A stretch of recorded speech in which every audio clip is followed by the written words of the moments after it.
Catherine Zeta-Jones didn't just arrive. She took over. Beauty that read as power, charm that disarmed a room, and a career built on craft. From West End prodigy to Oscar-winning force, she made every frame feel inevitable. Yet the moment that defined her didn't happen under lights at all. It began on a hospital table, when a tiny cut in her throat gave her a second chance to breathe.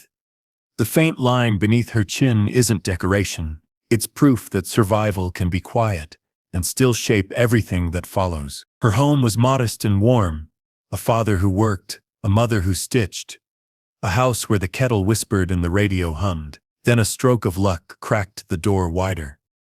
A family whim that let them move, breathe a little, and spend money on the one thing that set their daughter on fire.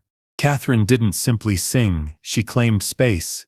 At 4, she was learning steps. At 9, she was hitting stages with a voice that didn't ask permission. By her early teens, she was commuting for auditions, living on the thrill of call sheets and curtain calls. At 15, she faced the kind of decision that would freeze most adults. Keep the safe track or step into the unknown and let talent pay the bills. She chose the leap. It wasn't rebellion, it was alignment. There was no plan B, because she only ever wanted plan A. A childhood traded for warm-up rooms. A teenager's Saturday swapped for 8 shows a week, and yet the scar stayed with her. Soft, pale, stubborn. A reminder that breath is a gift and ambition is a debt you repay with work. Every bright career has a bruise on the way up. Catherine's was her first film, a fairy tale fantasy that promised magic and delivered a thud. The box office didn't care about potential, and Hollywood didn't hand out patience. She could have let that early flop settle like a stone in her chest. Instead, she went home. Back in Britain, a role with the glow of summer changed everything. A TV series set in the countryside turned her into the girl everyone knew by first name alone. Overnight, she was a household presence. The tabloids followed, the flashbulbs multiplied, and private minutes, driving, dining, simply existing became public sport. Fame didn't ask if she was ready. It just moved in. With visibility came typecasting. Pretty, charming, easy to plug into someone else's story. Catherine wanted more.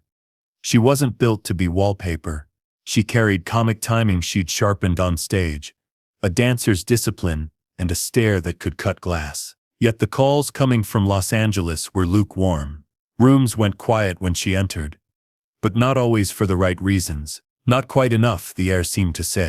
Fate rarely sends a telegram. Sometimes it's a phone call after someone sees you in a small screen role and can't shake your presence. The recommendation led to an audition. The audition to a sword, a dialect, a horse, and months of sweat no headline would ever mention. Catherine trained like a fighter, ribs bruised, hands nicked, voice honed to a blade. She didn't want to be the woman in a gown. She wanted to be the storm in the gown. When the cameras rolled on the swashbuckling epic that would redefine her, the room finally understood. She wasn't stealing scenes. She was owning them. The wit, the poise, the flicker of danger at the edges. That was the point.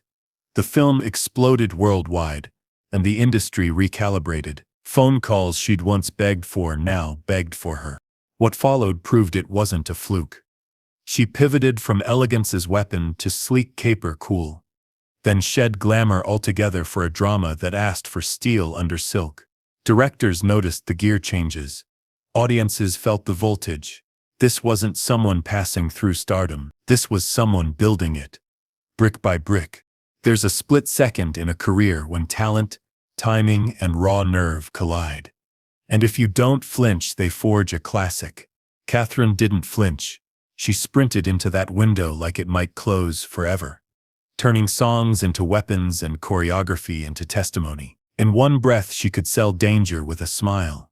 In the next, she could make a love song feel like a verdict. Audiences didn't just applaud, they leaned forward. The gold that followed wasn't a pat on the back. It was a receipt, proof that a girl from community halls and matinee trains could charge a frame with so much electricity. It hummed long after the credits. Then she did the thing trophy winners often don't. She ran toward work that could bruise her, slick capers with venom in the banter, dramas where elegance had teeth, and when the stage called, she answered with the kind of role that shreds your voice and stitches your soul back together on the curtain call. Another statuette, another mountain crossed without ceremony. The resume glittered, yes, but the pattern underneath was fiercer. She kept switching gears before anyone could box her in, pruning the safe choices, hunting the ones that scared her just enough to grow. That's why the must be easy for her. Myth never lands. Success looks smooth from a distance, but up close it's ice. One wrong step and you're down. Between takes the air still gets heavy. Some rooms still go cold, and some mornings, even queens have to fight to get upright. The next chapter would prove it, because there are storms the spotlight can't soften, and she was about to walk straight into them. They met on a night drenched in bright lights and expectation. Two actors with the same birthday and very different biographies. The first line he offered her was too forward by half. She brushed it aside. He sent flowers and an apology. She opened the door a crack. A phone call became hours. Hours became the kind of quiet certainty you don't often get in their business. The engagement was simple. The wedding was not. Exclusive photo deals, security checks, a fortress built to cradle a private promise. And then intrusion. A lens that didn't belong captured images that weren't theirs to give. Courtrooms, headlines, the strange experience of having to prove that your own wedding day should have been yours. They won something, lost something else, and learned a lesson the public rarely considers. Celebration can cut when it's trespassed. They protected what mattered. They moved away for a while. Ocean air, quiet roads, a home that didn't smell like microphones. Children arrived, priorities shifted. She could be a mother without paparazzi sirens at the gate. He could be a husband not framed by flash. The life looked perfect in photographs. Real life, as always, was more complicated. There are battles you fight with a cast and crew at your back, and battles you face at 3 a.m. alone. After years of performance, travel and pressure, layered on pressure, Catherine felt herself slipping into places where the light didn't reach. The smile still worked, the interviews still sounded fine. Inside, the ground tilted. Quietly, she sought help. Then, deliberately, she spoke. Not in a press tour placeholder, but in clear language that told anyone listening. There's no shame in being unwell. There's power in naming it, and there's hope in treatment. Millions heard that and breathed easier. Not because a movie star said it, but because she said it like a person who understands the cost of silence. At the same time, the family absorbed blows most couples never see. Under a microscope, most couples never suffer. His adult son, her stepson, fell into trouble that played out in headlines. Recovery is a long road. They walked alongside him. Then her husband's diagnosis landed with the force of a dropped world. Hospitals, treatment, the hollow hours in plastic chairs, and a media storm spun from a comment about illness that spiraled into speculation, noise, and humiliation. Much of it aimed at a woman who had said nothing at all. She kept showing up. For her children. For him. For herself. Some days the win was getting out of bed. Other days it was sharper, an audition nailed. A scene landed. A meal cooked with laughter at the table. Healing rarely looks heroic. It often looks like ordinary life done bravely. When the announcement finally came, it was restrained. No accusations, no crossfire. Just space. The loudest voices weren't theirs. They never are. In the stillness that followed, she did what she's always done. She got honest with herself, about fear, about exhaustion, about the version of love that survives war. Months later, without parades or performance, they chose each other again. Not because the past didn't hurt, but because they'd decided the future was worth the work. That kind of decision doesn't trend. It endures. It looks like shared coffee in the kitchen, like small trips where no one cares who you are, like a phone on a nightstand that doesn't buzz with breaking news. From there, Catherine adjusted the dials on her life. Fewer projects, chosen carefully. A return to the stage when the role was too rich to refuse. Character parts that let her play with tone, icy elegance. 1 month, maternal warmth. The next, she began to treat peace as a practice, not an accident. Breath as a daily ritual, not an emergency. She's in a season many performers never reach, doing it because she wants to, not because she must. 1 year she's an imperious grand dame wielding a withering glance. The next she's a gothic matriarch, whose every line glides like smoke. Streaming brought her to a new generation that met her without the baggage of old headlines, and they liked what they saw. Timing, bite, an aura that says, calmly, I know exactly who I am. Beyond cameras, she built a second lane. Textures, fragrance, linens, the lived-in luxury of spaces that feel like exhale. It suits her. She has always been a curator of mood. You can see it in any room she designs, and any role she accepts now. Fewer edges sanded down to fit someone else's story. More choices that fit hers. The family is grown enough to trade texted jokes and travel itineraries. The marriage is weathered enough to be gentle. The career is layered enough that a single project doesn't define her. She spends time in places where the horizon is wide and the pace is forgiving. Morning light through old windows. Jazz low enough that you hear the clink of a spoon on china. Does she still carry shadows?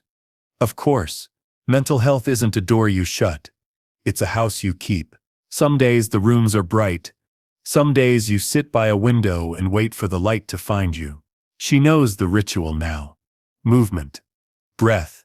A call to someone who knows the map of her mind. Then she goes to work on herself first. On a set second. What is Catherine Zeta-Jones really famous for? Not the face, though it launched 1,000 covers. Not the trophies, though they glitter on the shelf. She's famous for taking a life that could have broken clean in two and knitting it back together with grace. For admitting that strength sometimes whispers. For proving that the most glamorous thing in Hollywood might be a person who tells the truth about pain and then gets on with the business of living. So if you've ever felt like you were supposed to dazzle while you were barely holding it together, her story is permission to slow down, and proof you can still burn bright. The scar beneath her chin is small. The lesson isn't. Survival isn't the end of the story. It's the beginning of the good part. From a tiny stage in Wales, to a golden night in Hollywood. From a courtroom no bride plans to a quiet kitchen, where peace is brewed every morning, Catherine's arc is simple and fierce. Breathe, work, love, heal, repeat. Not perfection, persistence. Not noise, nerve. She turned early West End hustle into a global run. Zorro, 1998, kicking the door open. Entrapment, 1999, sharpening her cool. Traffic, 2000, proving her steel. And Chicago, 2002, sealing it with Oscar Gold in March 2003, days before welcoming her daughter Karis into the world. In 2010, she crossed back to the boards for A Little Night Music and left with a Tony. That same year, she was appointed CBE for services to drama. The resume glitters. The spine underneath it glows even brighter. Her life off-screen carries its own landmarks. She and Michael Douglas share the same birthday, September 25, and met at Deauville in 1998. They married at the Plaza Hotel on November 18, 2000, and became parents to Dylan 2000 and Karis 2003. When their wedding privacy was breached, they fought in court not for spectacle, but for the right to keep one sacred moment theirs. Years later, when the storms came, health scares, family trials, and the weight of a diagnosis, she chose to speak aloud. She didn't disappear. She got help. Then, she used her voice so others could too. And reinvention didn't stop. She reintroduced herself to a new generation, as Olivia de Havilland in Feud, as the enigmatic Billy in National Treasure, Edge of History, and as a gliding Gothic Morticia in Wednesday, proof that presence ages like oak, not glass. Away from sets, she built Casa Zeta-Jones, shaping rooms with the same eye she brings to a character. Texture, mood, restraint. 2 grown kids, a marriage that weathered and chose to endure. Work that arrives because she wants it, not because she must. That is a third act written in her own hand. If you needed a sign to keep going through your own heavy season, consider this. Because the most compelling thing she's ever done isn't a scene or a song. It's this. She stayed. And in staying, she found a life that finally fits. The faint scar under her chin, left from a childhood fight for breath, says the rest. Survival wasn't the end of her story. It was the opening cue.